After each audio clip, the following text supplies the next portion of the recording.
Mike ang pila. Yan. Hanggang dyan. Hanggang dito. Ayan yung store nila, yung Pandi Tikwat. Ayan. So may branch pala yan mga kayilo sa may Napindan din.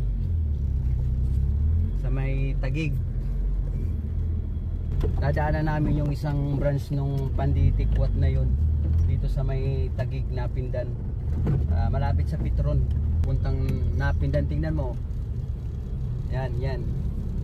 Ang dami rin pila sa Pandi. Ayan, ituro mo yung pangalan na yan, oh. Pandi Tikwat. Ayan. Dami rin tao. Talagang masarap yung pandesal nila dyan. Talagang sulit. Ayan mga kailo, peace out.